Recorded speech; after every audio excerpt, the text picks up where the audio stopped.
Merci beaucoup, bien-aimés dans le Seigneur. Que le Dieu du ciel vous bénisse tous. Devant la caméra, c'est moi, votre humble serviteur, le frère Emmanuel Okoum. En fait, aujourd'hui, c'est la suite et fin de notre série d'enseignements intitulée Le mariage d'Isaac. Nous avons fait un grand enseignement et nous remercions les gens qui nous ont écrit, les gens qui nous ont critiqués. Vraiment, nous vous bénissons. Et nous allons prendre en compte toutes vos remarques. Et le Dieu du ciel, le Dieu de la Bible va vous bénir vraiment. Soyez tous bénis au nom de Jésus. Alors aujourd'hui, j'aimerais enfin rappeler les 4 épisodes ou les 4 parties dont nous avons divisé notre série d'enseignements.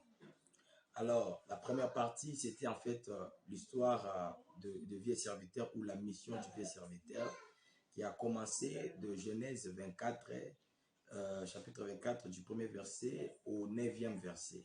Vous voyez? Alors, du premier verset au 9e verset, c'était tout justement la mission du vieux serviteur. Cela veut dire Abraham a confié une mission au vieux serviteur et cette mission avait l'objectif d'aller chercher une femme pour son fils Isaac. C'était en fait ça la mission qu'Abraham avait confiée au vieux serviteur. Nous avons dit ceci dans le livre de 1 Corinthiens. 1 Corinthiens chapitre 14 verset 6. L'apôtre Paul nous dit de quelle importance serait si je ne vous parle, si je ne parlais qu'en langue et si je ne parlais pas dans la prophétie, dans la révélation, dans la connaissance et dans la doctrine. Nous avons expliqué ça, qu'il s'agissait bien sûr de 4 parlers de l'évangile. Les 4 parlers de l'évangile, nous avons la prophétie, la connaissance, la doctrine et la révélation. Ce sont là les 4 parlers de l'évangile. J'ai d'ailleurs expliqué qu'il arrive des fois, un pasteur, votre pasteur, le pasteur de l'église, quand il utilise un verset, il explique ça d'une autre façon, d'une autre manière. Quand un autre pasteur prend aussi les mêmes versets, il va expliquer ça d'une autre manière. Ces choses se jouent dans les 4 volets de l'évangile, c'est-à-dire dans la révélation, dans la connaissance, la prophétie et voire même la doctrine. Vous voyez? Donc c'est ça en fait les 4 parlers. Alors j'ai aussi dit que le jardin d'Éden, Dieu n'avait fait qu'un seul fleuve, mais le fleuve était divisé en 4 bras. Il s'agissait d'un seul fleuve et le fleuve était divisé en 4 bras. Or, le jardin, en fait, c'est l'image de l'Église aujourd'hui qui a besoin d'un seul fleuve. Le seul fleuve, c'est ça l'évangile de Jésus, c'est Jésus-Christ. Mais c'est une seule personne qui sera expliquée par 4 évangélistes. Donc, les 4 bras du jardin sont ici représentés par Matthieu, Marc, Luc, Jean. Les 4 personnes-là font partie de 4 parlers de l'évangile. C'est-à-dire, font partie de la révélation, de la connaissance, de la doctrine et voire même de la prophétie. Alors, aujourd'hui, bien aimé par la grâce de Dieu, nous allons essayer de rappeler parce que c'est en fait, c'est ce que nous disons suite et fin. Nous allons en fait clôturer, mettre un point virgule parce que nous allons revenir pour la deuxième série d'enseignements. Alors, nous disons déjà que nous avons fait cette émission avec beaucoup de difficultés. Vous allez vous-même remarquer, il y avait beaucoup de bruit. Prochainement, nous allons faire un effort pour permettre aux enfants de Dieu de bien comprendre la pensée de Dieu dans les Écritures. Nous avons dit que toute Écriture est inspirée de Dieu, comme nous a dit l'apôtre Paul. Toute Écriture est inspirée de Dieu et capable pour instruire, enseigner. Je veux dire, il y a des trucs dans la Bible, quand vous regardez ça comme ça, vous dites que cette histoire, qu'est-ce que ça fait ici? Mais apôtre Paul nous dit que toute écriture est inspirée, toute écriture est importante. Vous voyez, c'est ainsi même le mariage d'Isaac est une prophétie. Nous avons d'ailleurs expliqué ça par apôtre Paul lui-même qui nous parle dans le livre de Galates, chapitre 4. On peut commencer au verset 20 et vous descendez. Il nous dit qu'Abraham avait 2 femmes. Mais les 2 femmes-là représentaient des alliances. Comment est-ce qu'Abraham peut prendre une femme et la femme d'Abraham devient une alliance? C'est la Bible, frère. Dans ces volets-là, l'apôtre Paul est en train de nous parler dans les volets de la prophétie. il est en fait dans le volet de la prophétie. Il explique les deux femmes d'Abraham comme étant des alliances. Et il dit que ces choses étaient allégoriques. Cela veut dire, Dieu avait parlé dans l'histoire d'Abraham, il y avait un message que Dieu avait lancé. Il y avait un message prophétique, il y avait la révélation, il y a la doctrine là, et il y a aussi la connaissance. Vous voyez, c'est pourquoi, vous voyez, nous sommes en train de parler dans les 4 volets de l'évangile pour vous permettre en fait de comprendre l'importance des choses ou l'importance de la Bible, surtout des histoires que quand vous lisez, vous pouvez peut-être saboter ça. Et pourtant, ce sont des histoires prophétiques que Dieu est en train de, que Dieu avait voulu que ce soit écrite dans la Bible pour l'édification du peuple. Par exemple, les livres des Cantiques des Cantiques. Plusieurs personnes ne prêchent même pas ça. Et pourtant, c'est un livre prophétique. Cantique des Cantiques, il y a un homme et il y a une femme. Alors, dans ce livre-là, ça nous parle de Jésus et de l'Église. C'est vraiment prophétique. Il y aura un temps que nous allons revenir pour enfin expliquer ça. Alors aujourd'hui, nous allons mettre un point virgule. Alors suivez-nous vraiment parce que nous allons faire un rappel très rapidement.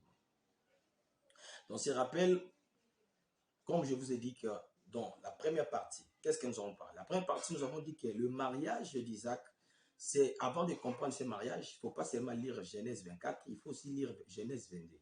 Dans le livre de Genèse 22, nous avons remarqué que Dieu a mis Abraham en épreuve. Abraham est monté avec son fils Isaac dans une montagne choisie par Dieu qui s'appelait montagne qui était dans le pays de Morija.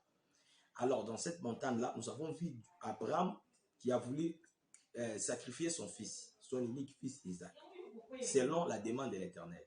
Mais quand ils arrivent là-bas, Isaac ne sera plus sacrifié, c'est plutôt le bélier qui prendra la place d'Isaac. Et quand ils vont retourner, juste Genèse 22, en commençant au verset 20, vous allez remarquer qu'on vient annoncer à Abraham la naissance de Rebecca. Je veux dire, Rebecca est née juste après avoir tenté de sacrifier Isaac. C'est enfin on va annoncer la naissance de Rebecca. Alors dans cette histoire, il y a deux mouvements. Il y a un mouvement où Abraham monte avec Isaac. Et le deuxième mouvement, c'est Abraham qui rentre avec Isaac. Je vous ai dit que ces choses sont allégoriques. C'est vraiment une prophétie. Dieu parlait dans cette histoire. Parce qu'en réalité, le vrai Isaac, c'est Jésus-Christ. Et Abraham, c'est lui le père. Alors Jésus-Christ devait monter à la croix de Golgotha, mourir là-bas. Vous allez remarquer qu'Isaac ne va pas mourir, mais c'est plutôt le bélier. Le bélier, c'est l'animal. Mais le bélier qui doit mourir, c'est Jésus qui doit mourir. Mais Isaac ne mourra pas. Isaac, c'est le Christ. Et le Christ ne peut pas mourir. Donc à la croix, c'est le corps qui était mort. Mais l'esprit de Jésus n'était pas mort.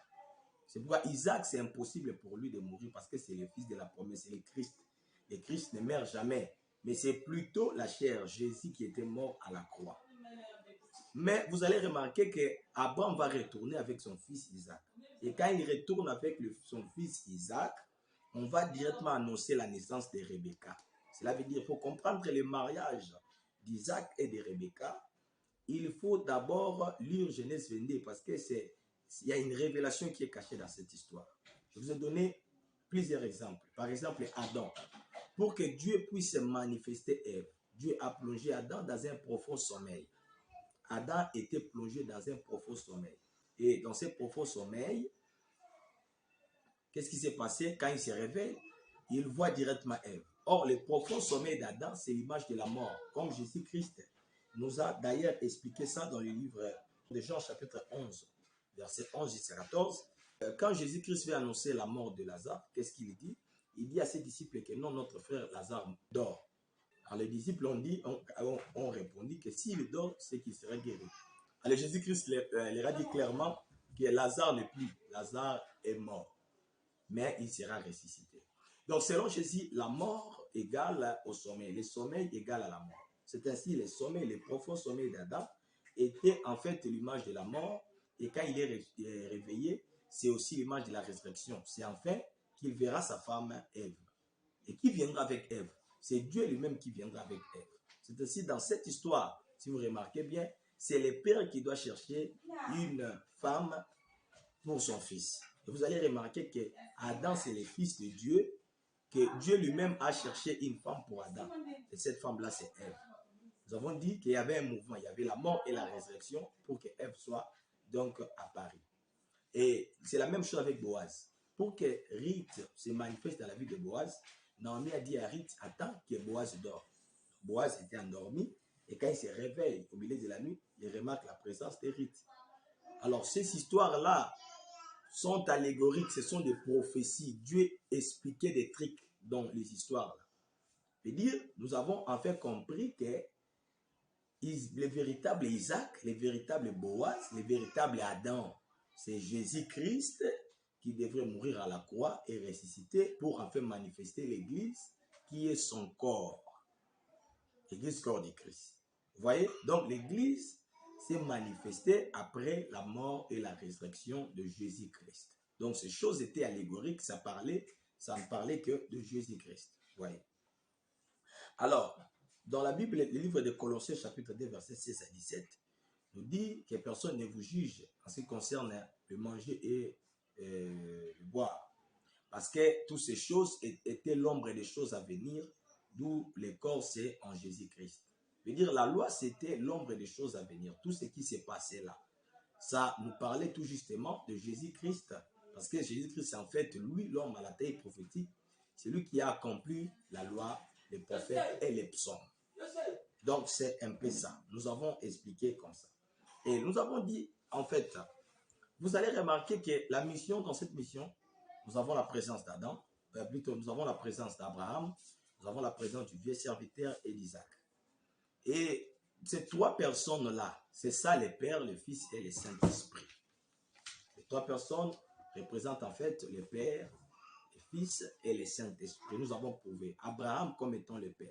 Nous avons pris le livre des Galates, là où Abraham devient Dieu et les deux femmes d'Abraham deviennent des alliances. Et nous avons prouvé que Abraham est l'image de Dieu, le Père de la multitude. Le Père de la multitude n'est rien d'autre que Dieu lui-même. Vous voyez? Alors Abraham, c'est son image. Vous voyez? Dieu, c'est un esprit. Il utilise souvent des humains comme ça pour vous montrer quelque chose. Donc Dieu a voulu nous montrer sa vie au tréchement d'Abraham. Alors là, Abraham, c'est l'image de Dieu. Et son fils Isaac est l'image de Jésus. Mais il y a le vieux serviteur, d'où son identité est cachée.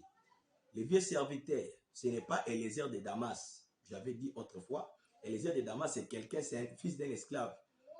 Un esclave qui a mis au monde un fils, et ce fils-là n'est pas le fils de l'esclave, il devient automatiquement le fils du maître. Alors c'est le même cas avec Eliezer de Damas. Vous voyez? Alors, le vieux serviteur, c'est quelqu'un qui venait avec Abraham depuis la Mésopotamie. Alors, les vieux serviteurs, là, eux, l'image du Saint-Esprit. Parce que la mission du vieux serviteur, c'est d'aller chercher une femme pour le fils d'Abraham. Vous voyez? Alors, je vous ai dit que cette histoire correspond à l'histoire au livre d'Apocalypse, chapitre 1, verset 1.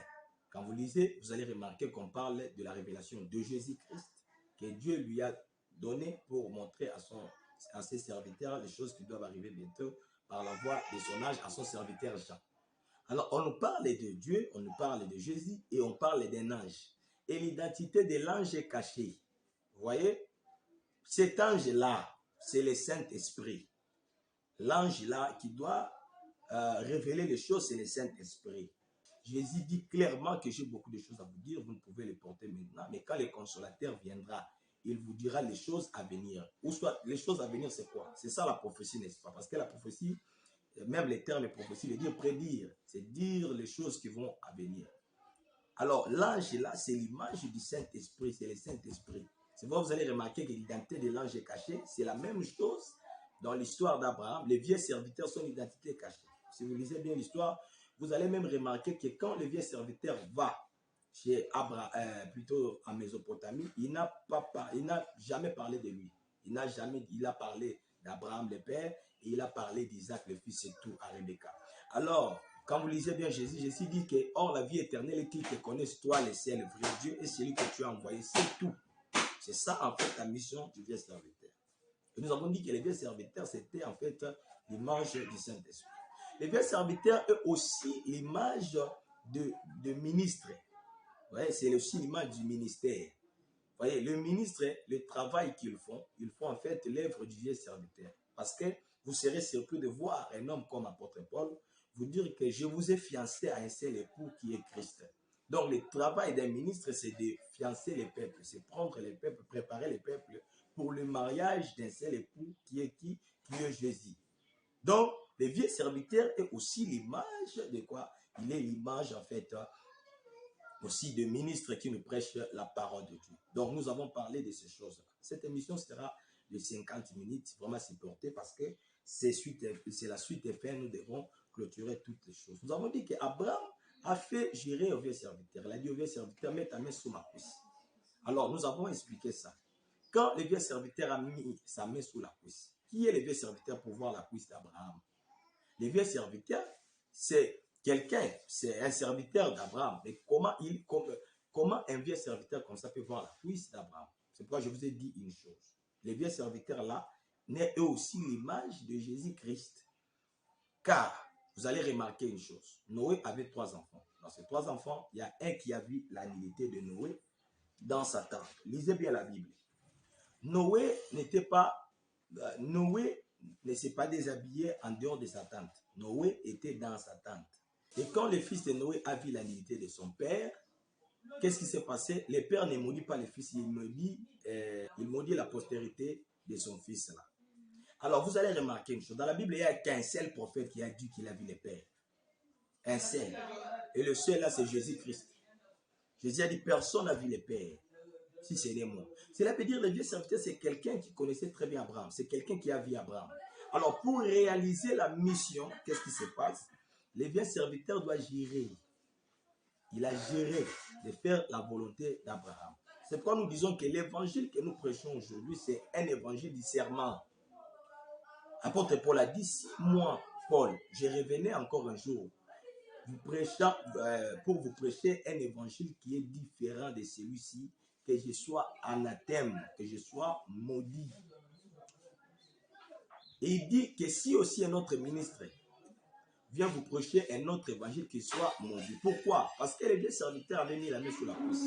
Sous la cuisse, c'est une façon de dire, c'est une façon dont je vous avais déjà expliqué qu'un supérieur qui instruit à son inférieur. Et quand l'inférieur ne fait pas l'ordre, c'est la malédiction qui peut s'enfuir. Alors, c'est pourquoi les ministres de Dieu ne sont pas... Un ministre de Dieu, c'est quelqu'un qui a vu les choses. C'est quelqu'un qui est entré dans la profondeur de Dieu. Vous voyez? C'est quelqu'un qui a vu ce que les hommes n'ont pas vu. C'est pourquoi le vieux serviteur, quand il fait sa mission, ça doit réussir. Parce que le vieux serviteur, lui, il a vu Abraham. Il était avec Abraham. C'est la même chose avec les ministres. C'est pourquoi vous allez remarquer, la Bible dit que l'esprit sonde même la profondeur de Dieu. Vous voyez? Donc ici, je suis en train de me battre pour vous expliquer une chose que cette histoire-là, le père Abraham, le fils Isaac, le vieux serviteur qui est l'image du Saint-Esprit. Je voulais que vous puissiez savoir. Et dans cette histoire, on nous a parlé aussi de l'ange. Abraham a dit au vieux serviteur, parce que le vieux serviteur a dit, si la femme refusait de venir, Abraham a dit, attention, mon fils n'ira pas avec toi. L'ange de l'Éternel sera avec toi. Abraham parle d'un certain ange. Oh, un ange, c'est quelqu'un qui n'est pas visible. On ne peut pas voir l'ange. L'ange, c'est un esprit. Vous voyez? Et lorsque le vieux serviteur faisait son voyage, il était accompagné de l'ange de l'Éternel. C'est ça le mariage entre l'homme et l'esprit. Vous allez remarquer ça même avec Jésus-Christ au jour du baptême. L'esprit est descendu sur lui. Il y avait maintenant un mariage entre l'esprit et l'homme. Alors, un ministre de Dieu, c'est quelqu'un qui doit avoir l'esprit de Dieu en lui. Hein? C'est un homme comme ça que nous voyons, mais il doit avoir l'esprit de Dieu. Parce que quand Jésus-Christ a envoyé l'ange, l'ange c'est un esprit, mais l'ange à son tour, il doit transmettre les messages à Jean, dans le livre de l'Apocalypse, chapitre 1, verset 1. Il avait dit, l'ange était là, mais on ne voyait pas l'ange, on voyait les vieux serviteurs. Alors, je vous ai dit que non, un ministre de Dieu fait la même mission que les Saint-Esprits. Donc, un ministre de Dieu, ce n'est pas n'importe qui.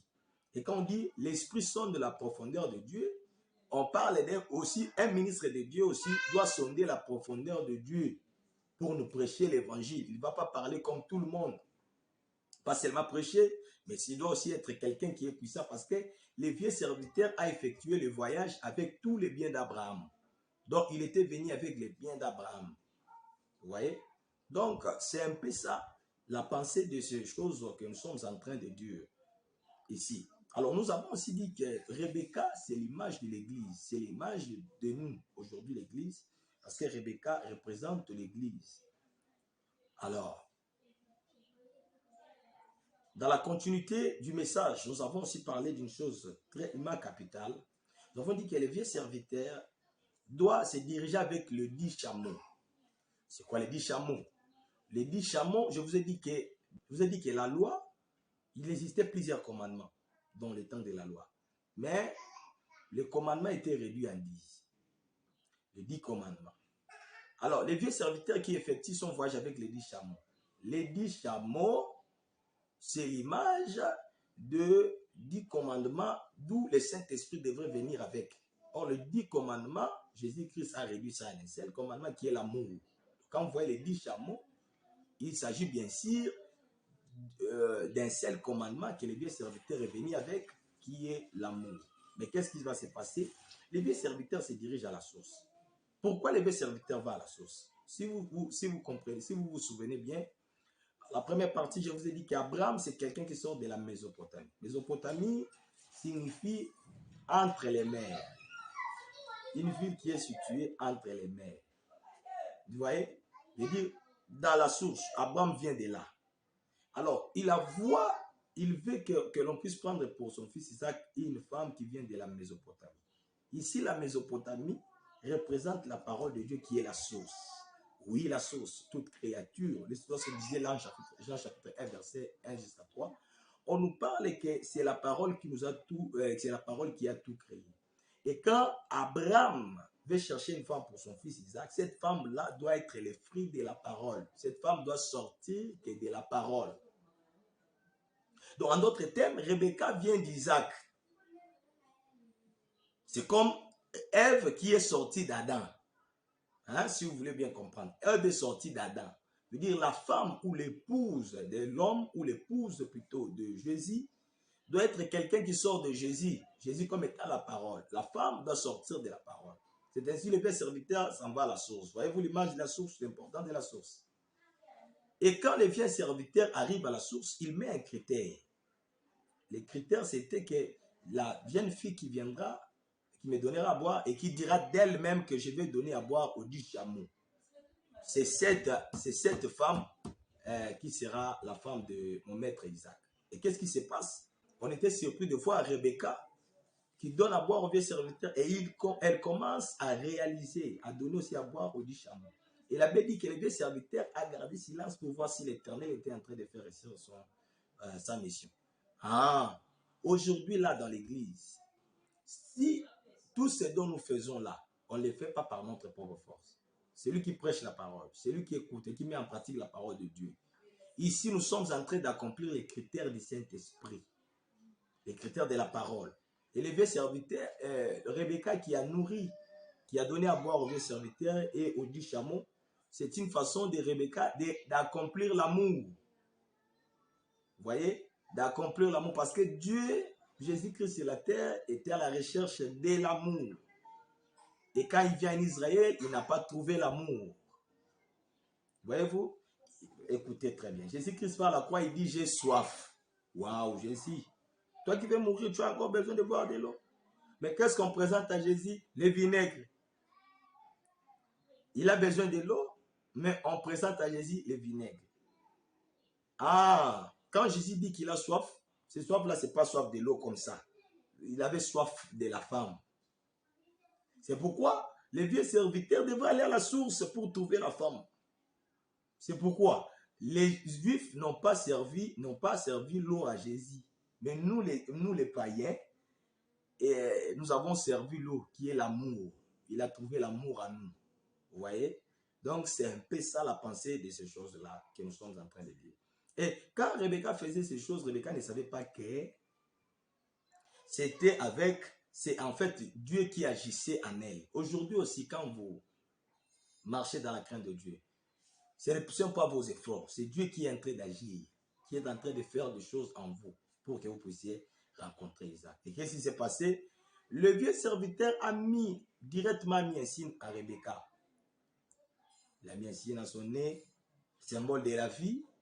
On doit vraiment s'arrêter ou clôturer notre le premier volume de ces enseignements. Nous allons revenir très bientôt pour vous expliquer. Il a mis l'anneau à son nez, symbole de la vie.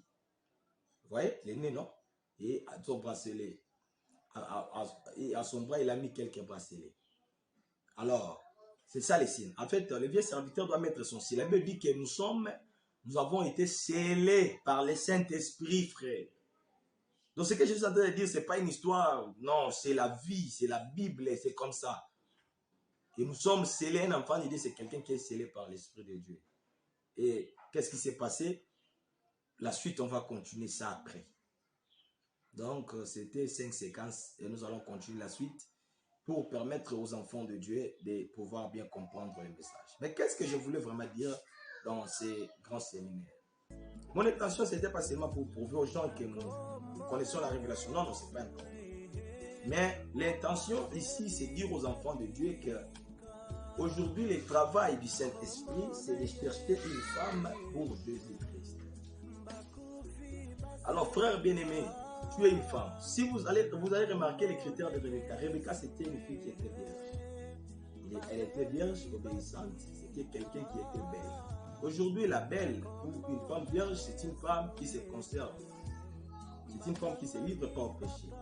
Ici, c'est une femme qui écoute la bonne parole. Une parole pure qui vient de Dieu, une parole qui vient pour vous amour, une parole qui vient pour purifier votre corps. Parce que vous allez vous-même remarquer, la Bible dit que Rebecca était belle. La beauté de Rebecca, c'est ça en fait les Écritures, le fait de prendre soin de la Bible, le fait de prendre soin de la parole de Dieu, c'est ça qui a fait en fait, qui a formé ou qui a forgé la beauté de Rebecca. Alors toi si tu es belle, Dieu te voit belle si tu respectes ta parole. Dieu te voit beau si tu respectes ta parole. Et Dieu te voit vierge si tu restes toujours dans la fidélité à cette parole. Quand tu ne mélanges pas l'église en maison, quand tu ne mélanges pas les églises, les enseignements. Aujourd'hui, nous sommes dans un temps où il y a toujours une catégorie de pasteurs qui contredisent la Bible. Donc, dans leurs églises, ce n'est pas la Bible, c'est eux. Il y a un pasteur patron dans l'église. Et ensuite, c'est quoi? Les scandales. Les scandales, il n'y a pas les vieux serviteurs dans l'église. Quand les vieux serviteurs n'est pas dans l'église, pas de mariage, pas d'enlèvement.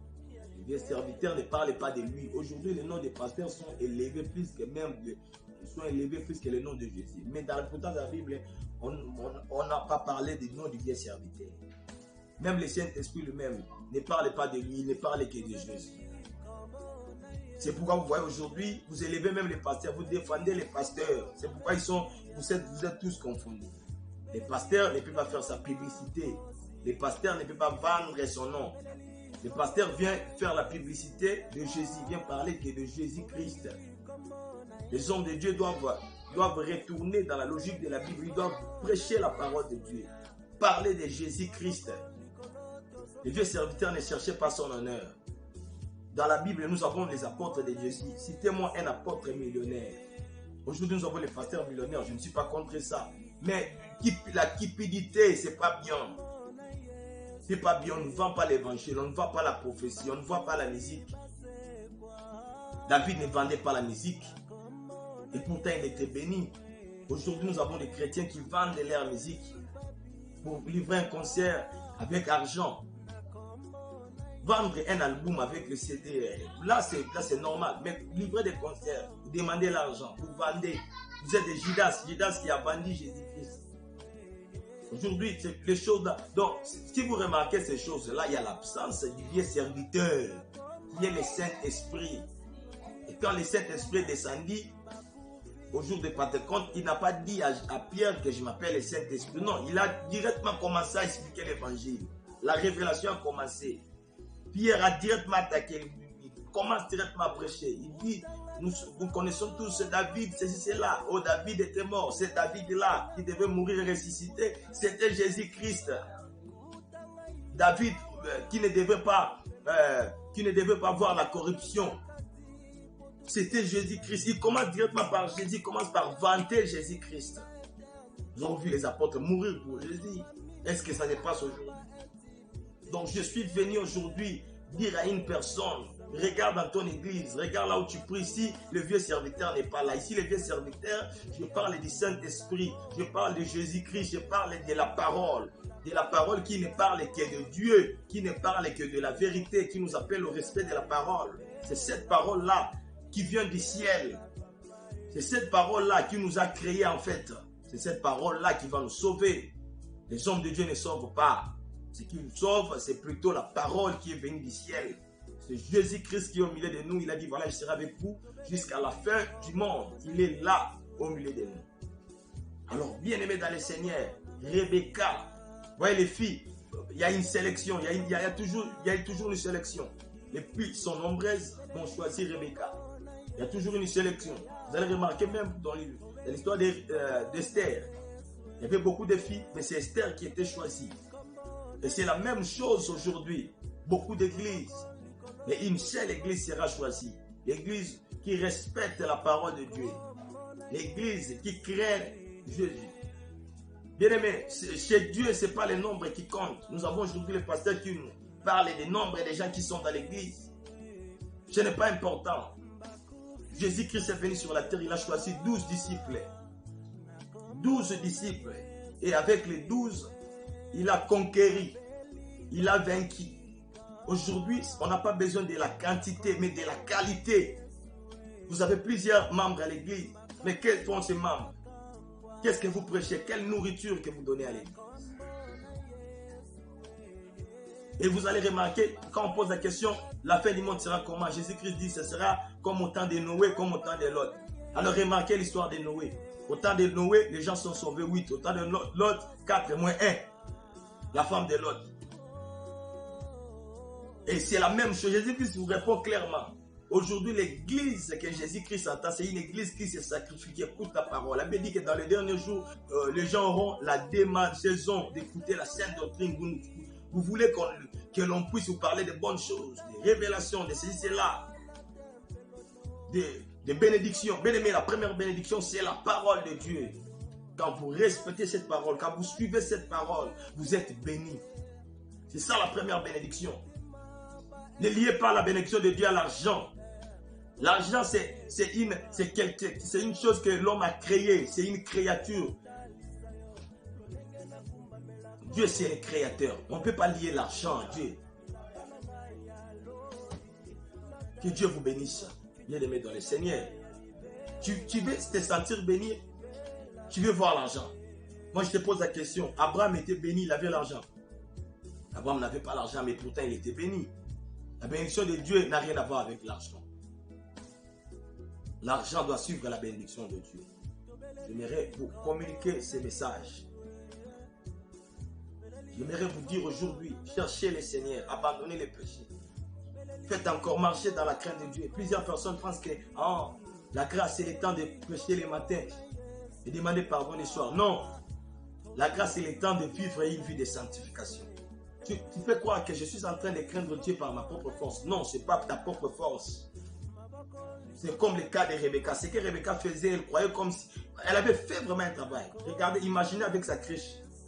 Et faire boire un chameau qui boit d'abord beaucoup comme ça. Combien de tours que Rebecca faisait, une fille qui était vierge, combien de tours qu'elle a fait? C'est comme si elle faisait par ses propres forces. Elle faisait par ses propres efforts. Aujourd'hui, abandonne les péchés. C'est comme si tu crains Dieu par tes propres efforts. Abandonne ça. Vis une vie de la... Sacrifie-toi. Nous avons des jeunes filles aujourd'hui qui livrent leur corps à l'impudicité à cause des iPhones, à cause de l'argent. Combien des hommes de Dieu aujourd'hui nous sommes en train de regarder, même dans les réseaux sociaux, qui, à cause de l'argent, ils sont même capables de se livrer entre eux à cause de l'argent.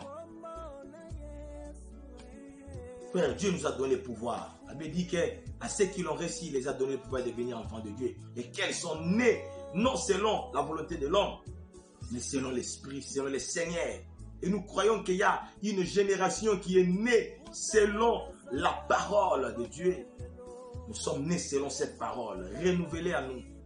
Nous allons défendre l'image de ces grands pays qui est le Congo. Nous allons prêcher l'évangile. Je voulais te dire, change ta vie, suis le Seigneur Jésus-Christ, abandonne les péchés. Que personne te dise que pour craindre Dieu, il faut qu'il te donne une force comme ça. Cette force-là, ça ne se voit pas. La force de Dieu, ça ne se voit pas. C'est quelque chose qui est à nous déjà.